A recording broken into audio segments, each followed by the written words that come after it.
Good afternoon. My name is Carlos Jimenez. I'm the mayor of Miami-Dade County. I'd like to take the opportunity to welcome Governor Rick Scott to Miami-Dade County. We appreciate you being here, Governor. Although the tragic events from almost 2 weeks ago took place in Broward County, we are one South Florida community. We are neighbors, and we all mourn the loss of life at Marjorie Stoneman Douglas High School in Parkland. Our police director, Juan Perez, offered any assistance to Broward Sheriff Scott Israel and Broward Sheriff's Office as soon as the shooting occurred, and we will continue to support our neighbors in Broward County. Quiero tomar la oportunidad de darle la bienvenida al gobernador Rick Scott al condado de Miami-Dade. Aunque la tragedia de hace casi 2 semanas ocurrió en el condado de Broward, somos una comunidad. We will continue to work together across county lines and government agencies to keep our students and all of our residents safe. And part of the responsibility we have as elected officials and law enforcement is to support proposals that would make our students and residents safer. Everything should be on the table. Our schools need to be more secure.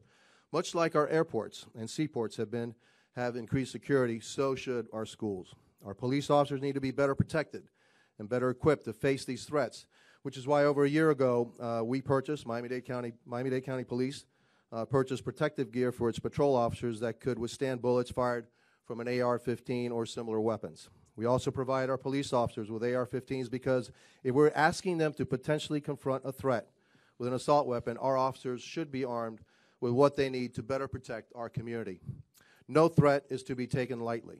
It is particularly important to us here in Miami-Dade County because we are the most populous county in all of the state of Florida, with 2.7 million residents and 350,000 students in our schools. Continuaremos trabajando juntos y parte de esa responsabilidad consiste en apoyar como oficiales electos las propuestas que protejan a nuestros estudiantes y residentes. I thank you, Governor, for your leadership and that all elected officials from throughout South Florida and our entire state. And now I'd like to invite Governor Rick Scott to address our community.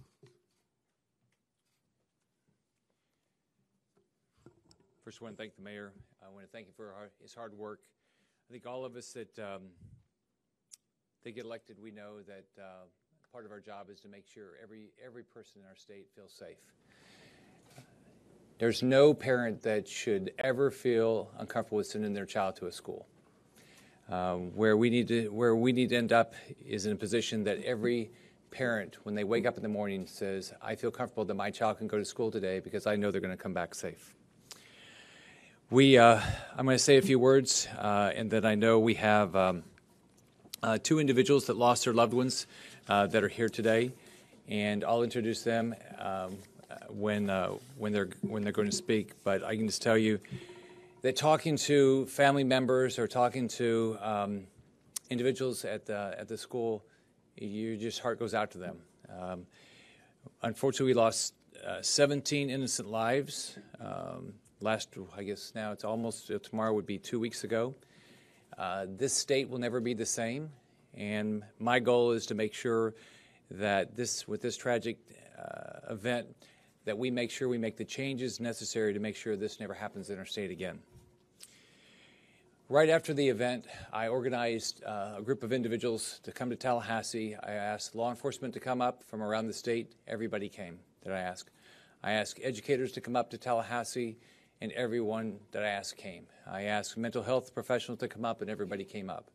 And we sat down and we came up with ideas that we thought would work to change the direction of the state and make sure our schools are safe. In the meantime, we were meeting with parents, family members that lost their loved ones, and students. I want to thank everybody for their active engagement in making sure this never happens again. We have a little less than 2 weeks now to go in this legislative session. I put out a proposal on Friday. I'm going to work every day between now and the end of session to make sure that we pass legislation that will make our students safe. We need to pass reforms to make it virtually impossible for anyone who has a mental illness or danger to themselves ever to use a gun. In our state, we're in a good position because we have budget surpluses now. My plan is to spend $500 million to make our schools safe, to invest the dollars in mental illness, mental illness to make sure this never happens again. We need to increase the collaboration between our local sheriffs, our police departments, our schools, Department of Children and Families, and DJJ. We've got to make sure we have an increased law enforcement presence in all of our schools, every school. So my proposal would have a significant law presence in every school, and on top of that, as our schools that are larger would have a bigger law enforcement presence. And the way I want to make sure we do this right, I want to make sure all these things are signed off by our sheriff's department all across the state. But there's no question we've got to have more law enforcement. Next, we also need to make significant investments in school safety. We've got to invest in metal detectors. We've got to invest in bulletproof glass. We've got to invest in steel doors. We've got to invest in upgraded locks. We've got to do everything we can to make sure that somebody that wants to harm any one of our students can never do it again. I also want to make sure we have an anonymous See Something, Say Something statewide dedicated hotline, website, and mobile app. Also, I want to make sure we have increased presence with mental health counselors at our schools.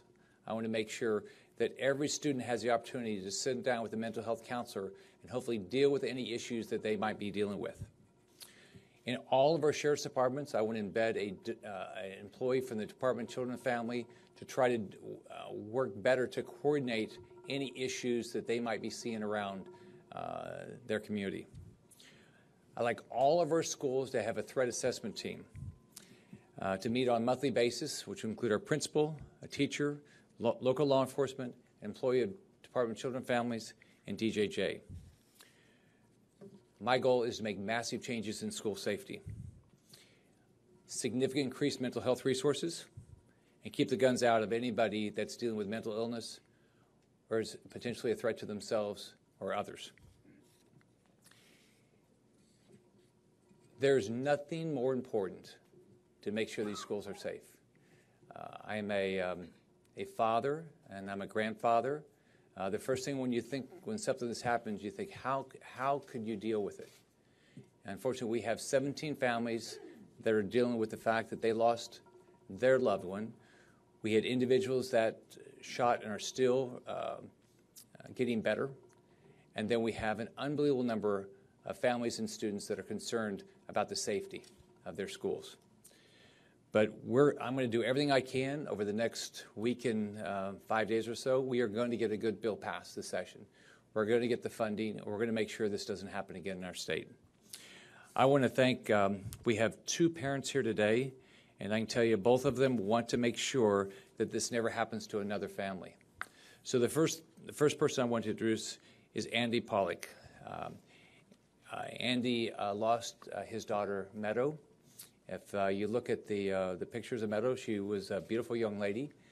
If you talk to, whether you're talking to Andy or his 2 sons or everybody around, everybody said Meadow was one of the most beautiful individuals you could ever meet inside and outside.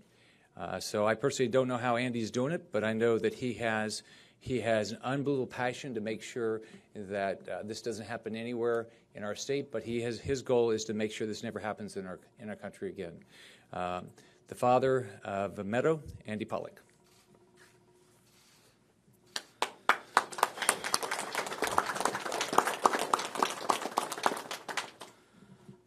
So my daughter was murdered on the 3rd floor in Parkland. I have to live with that for the rest of my life. The reason I'm here right now is I want this country to come together as one party. We're the human party. We're not the Democratic Party. We're not the Republican Party. We're the human party. We all need to come together and discuss school safety. Now, Florida, with the help of Governor Scott, we're going to set the example for the rest of the country. And I'm going to call out every other governor in the country to call me so I could work with them. Because you see me here? I don't want to do this. But you guys look at me. I want to be the last father of a murdered kid that's ever in this country. That's it. This is me. I'm the last father. Everyone's going to say, yep, that's the last. That was his daughter that died. That was the last one. So Friday, they're going to meet, and we're going to pass this bill. And I'm going to oversee a lot of it, a lot of the security. And I'm going to make sure every school is safe for our kids, because it's all about our kids. And that's our most precious commodity, is our children. So I'm the last one, and that's it. So reach out to me, and I'm going to help everyone. Thank you.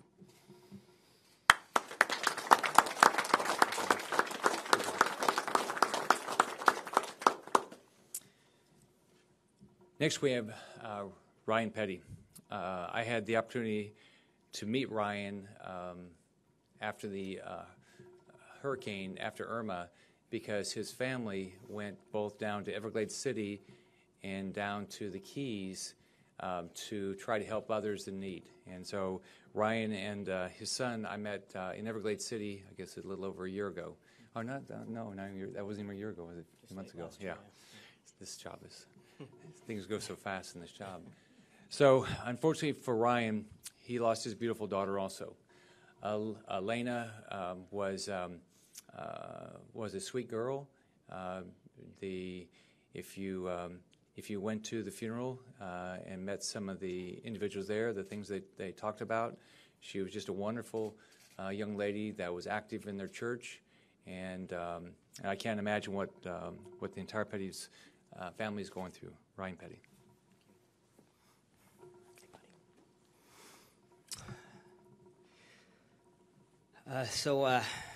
Governor, thank you. Thank you for taking leadership on this issue. Andy, thanks for standing up. You were the first one to stand up and say, this has got to stop. And I thank you for that.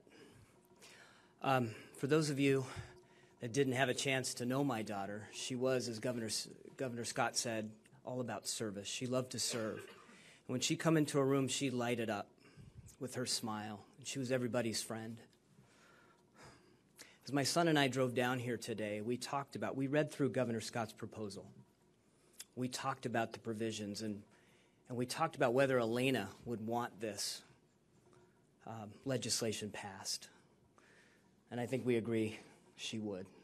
This is maybe her last act of service, is to make sure that what happened to her that day, almost 2 weeks ago, never happens to another child in any of our schools anywhere in the country. And I appreciate Governor Scott taking the lead here in Florida. We're going to set the example for the rest of the country. But as Andy said, every other governor is on notice at this point. You've got to bring people together.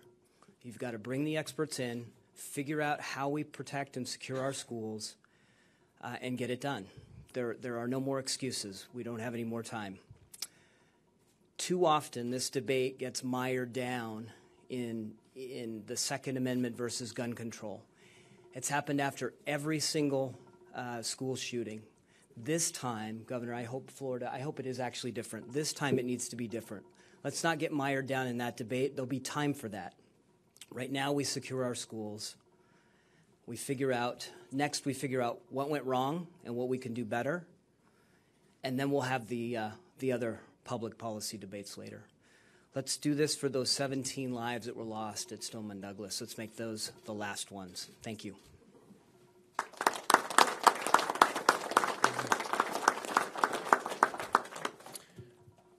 I want to thank Ryan. I want to thank Andy. But here's our goal. We have a week and 5 days or so, 4 days or 3 days left in session. Every one of us, this is important to us. You know, we have daughters and sons and grandchildren and nieces and nephews and brothers and sisters. It's very important that we get a good bill done that makes sure that our children are in a position that they're going to be safe. So I hope everybody will call their House and Senate members and let them know the importance of making the right things happen so we can start the process of making sure that every school is safe and the people that shouldn't have access to a gun don't have access to a gun. So I want to thank the mayor for hosting us here today. I want to thank everybody in law enforcement that works hard to keep us safe every day. I always think there's sort of three jobs as governor: help people get a job, make sure people can get a good education, and work with others to keep everybody safe. So, you want to just take questions here? Okay, we'll be glad to take any questions anybody has here. Governor, you have said that you don't want to arm teachers, but the legislature is discussing a Marshall program to arm some trained schools personnel. Would you be in favor of training school personnel that are not teachers to be armed? First off, I'm working with the legislature to try to make sure the bill that passes is a bill that we're all going to be proud of, that's going to make a difference. I've been very vocal that I don't believe we should be arming our teachers. We should be focused on arming law enforcement. So my focus is how do we make sure that we have the resources to where our law enforcement are trained and they can do the job. So my focus is arm law enforcement and let teachers teach. Would you veto a bill that includes a Marshall program then? I'm going to review whatever makes it to my desk. I'll review it at that time, like I do every other bill that gets to my desk. Governor, you voted AR-15s on the street. Say again? Why is it important to keep assault rifles on the street? Here, the way I look at it is, rather than trying to ban specific weapons, what we ought to do is ban specific people from having any weapon. Let's remember that Timothy McVeigh used fertilizer. Let's remember that people are using cars and trucks. We saw it in New York City. We saw it in France. There's lots of ways people can do bad things. So what I want to focus on how you make sure that the people that either have mental illness, are threatening others, threaten themselves, they don't have access to a weapon. You've ordered, Governor, good afternoon. Hi. You've ordered an investigation of what transpired during the shooting, the lack of communication, if you may. Broward Sheriff's Office, Coral Springs Police, should DCF be part of that investigation as well? And obviously, if you ordered an investigation, you noticed that something went wrong.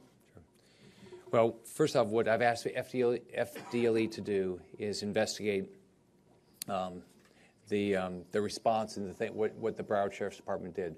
What DCF has already done, they've completely released all their information. They had to go to court to do it, but they released their timeline and everything how they were involved. Governor, you got a call from some state leaders for the Broward Sheriff to resign and for you to get involved in a process where he would be removed. What's your reaction? Are you taking action in this respect? The first thing what I'm doing now is the right process. The first thing you do is you do a thorough, transparent investigation, and that's what I'm doing.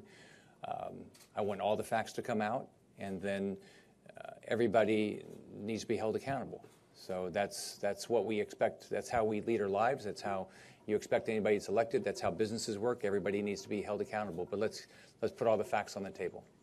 Did you notify President Trump ahead of time that you were going to call for the FBI to resign? No. We'll do one more. A proposal in the legislature would create the program that Patricia talked about arming teachers and other school employees, and also have a 3-day waiting period regarding rifle purchases. Would you veto that bill? I'll review the bill when it makes it to my desk. What I'm focused on is it's basically, one, how do we make sure we secure all of our schools? Number two, how do we make sure people that have mental illness or threatening others don't have access to a gun, right? And then how do we make sure that we provide mental health resources to our students around the state? Some of the students that are going to go are a little bit scared about going back Yeah. to Parkland tomorrow, and that is. You would be too, right? We all probably are. I couldn't agree with you more, but maybe some of the parents, one of you can give a message out to some of the kids that just basically are thinking about not going back into schools or Well, I mean, first off, we could all understand if you had gone through, whether you're in that building, whether and you survived it, whether you were in that school, and I'm sure there's others, and because I've talked to others, that they're concerned about their safety. I talked to my daughters. I can't remember now if it was that day or the next morning. I said, unfortunately for you, in your lifetime, you're going to have to teach your children about active shooters. That's what you're going to have to do. So I know people are concerned.